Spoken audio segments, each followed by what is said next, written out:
Ah, Disney. You're absolutely wonderful. You've brought so much magic and joy to the world. No. No, not them. No, get that out of here. Alright, good. Alright, Disney has had some pretty chunky shit stains on their magical cloaks of beauty, but god damn it, they're still brilliant. How can you hate Mickey Mouse or Goofy Goof or Donald Duck? Fucking Donald Duck, you guys. I absolutely love the bastard. Lovable, charming, and a total temperamental douche. Donald has been in more films than any other Disney character, even more than Mickey Mouse. Everybody loves Donald Duck, and everybody loves games, and therefore everybody loves Donald Duck games. Boom. Logic. Infallible logic. You just try and foul my logic. It's not possible. He's starred in several video games like Deep Duck Trouble, World of Illusion, and Quackshot. Without any further ado, let's get quacking. Sorry.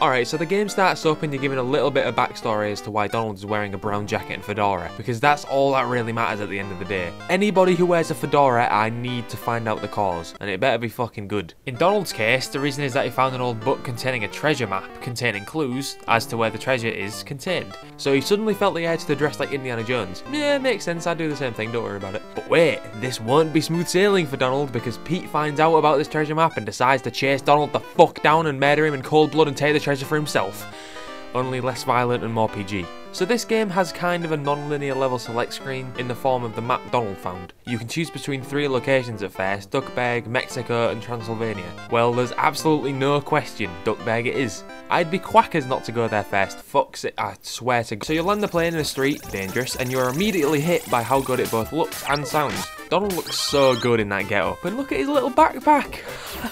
That's brilliant. This whole game is brilliant. Oh, sorry, I'm jumping ahead. Let's just get these 2 things out of the way. The visuals are fucking awesome, and that's not a word I use often. Disney's charm is everywhere. Every enemy looks like it was just pulled out of a Disney cartoon. Look at this crab. Crabs shouldn't have faces like that. But do you think Disney gives a hoot? No hoots here, friend. Zero hoots. They will give a cute, delightful face to anything. Even these skeletons are cheerful. Whoa. Sorry, I must have blacked out. What was I saying? Oh yeah. Yeah, the game looks good. The same can be said for the audio too. The music is bloody good. The tracks aren't really that long, which threatens to make them repetitive and boring and downright annoying, but they're masterfully written and the melodies are memorable, and again wouldn't be out of place in a Disney cartoon. My favourite track is probably Transylvania's slow, crawling and bloody creepy piece, which perfectly couples with the fun, spooky atmosphere of the castle.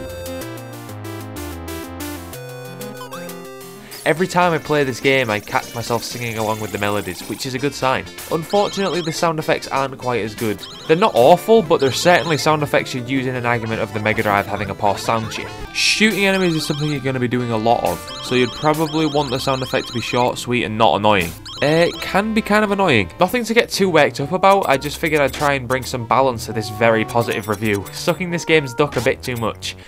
Oh my god, how many duck puns is that now? I can't really keep quack. Oh, they just keep coming. Anyway, to get into how the game actually feels for a bit, I'd sum it up in one word: weighty. It kind of makes sense considering Donald is very bottom heavy, but that means the platforming is pretty tricky sometimes, so you're going to be doing a lot of D-pad rocking, especially on parts like this. Whoa, imagine how long the designers slaved over designing this part. Good game design, lads. Actually, most of the game is fairly straightforward in terms of level design. Nothing special, quite honestly. Well, not in a good way at least. There's this part in the Maharaja level in which you must go through specific doors in a specific order. A special piece of gameplay, sure, but a shit one. These things are almost never fun and only serve to lengthen the game. Having said all this, the game is still very fun and doesn't really drag, it's just not that challenging. Oh, there's also a repeating a room bit in the Transylvania castle with a smug as fuck ghost and a bunch of blocks that need chiselling with your explosive bubblegum. Don't ask, I'll explain later. And climb up with your sticky plungers, again later, to reach the boss Dracula? Duckula? Quackula? I don't know, fucking take your pick. Alright, I'll just quickly go over how Donald ends up with explosive bubblegum and plungers imbued with the power of Spider-Man. At the start of the game, as is normally the case, you have nothing but a shitty yellow plunger. But you come across a wall much too high to jump over, so you go to Mexico to meet Goofy, who's just fucking chilling in a Mayan temple made of Nestle munches. Oh, by the way, Goofy, How did you manage to get past the rings of fire, the insane dogs throwing fire, and the bricks with fucking springs on their asses? Anyway, he gives you a note for later use and a red plunger that allows you to stick to walls, allowing you to climb the wall in Duckburg, progressing the game. The explosive bubblegum is given to you by Gyro Gearloose, who Goofy says wants to see you in Duckburg. After a short zipline part with a Moon who looks way too happy to be seeing Donald's ass flying around in the air, you get to Gyro and he gives you the gum. Now you can blow up shit. Congratulations, you terrorist. Oh, you also have popcorn bullets to actually kill things instead of stun them, but there's no real need to use it unless it's a boss battle. Yeah, popcorn bullets. Fuck you, because Disney. Speaking of boss battles, there are 5 of them, but they're all pretty unique and cool. You have Dracula, Ghost Viking Zombie Man, Tiger in India, Pete, and the Templar Duck. The Tiger is my personal favourite. Hello, I'm a tiger. I will pounce at you now. I will breathe fire at you now. Yes, a tiger that breathes fire. You don't expect this from a tiger, so I regard this boss as the hardest. Except for the Templar Duck, who is ridiculous. I love the blatant Indiana Jones references here, by the way. The room before the boss is the Leap of Faith thing from Last Crusade. It's pretty cool. Can I just point out, by the way, the amount of fuel Donald must have gone through in this adventure? Someone get Al Gore on the line. God.